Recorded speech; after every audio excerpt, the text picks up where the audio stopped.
term political activist is problematic. I think the challenge is to stop using the references to activism, because everybody has this agency to react to daily life and therefore generate political actions.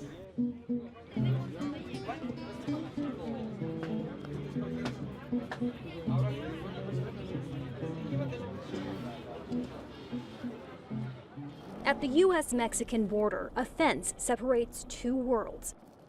Poverty to the south, wealth to the north. In general, I think my work is the research I do.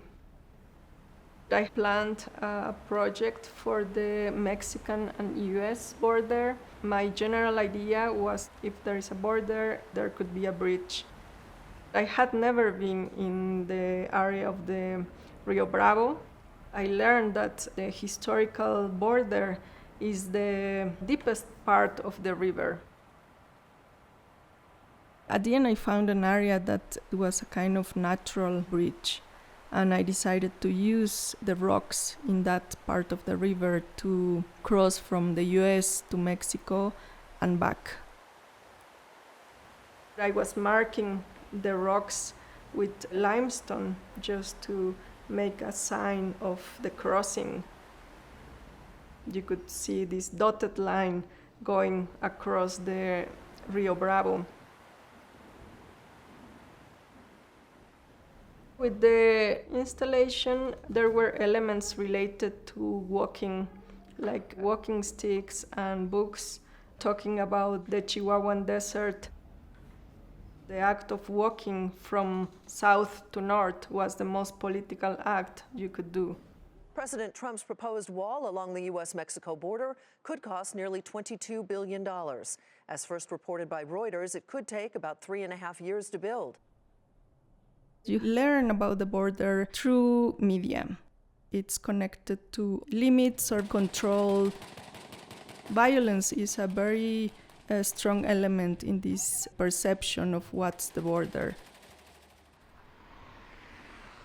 Along the river, you have some border patrols, but there were no signs. The whole area was free of any fence or wall, not witnessing anything connected to that kind of mediatic violence. It's the first liberation. You realize that what is intimidating is the desert itself. Lately, I've been invited as part of talks that have to do with climate change or urban development, and the idea of the artist as an activist. There is this expectation of one action generating a lot of change. Books and projects can be important, but they won't be a solution. The problems or the crisis in the world is generated by everybody. So it has to be also a massive reaction, what changes reality.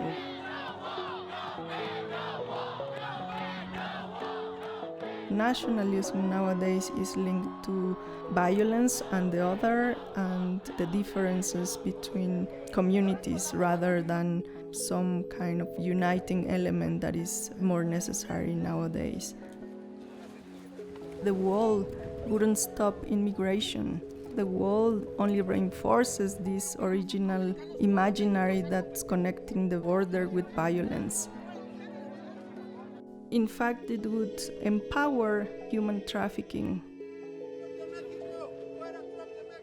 It seems that the reactions are now getting a little bit more extreme in terms of rethinking what's being human and what do we want from not only politics but from our daily lives.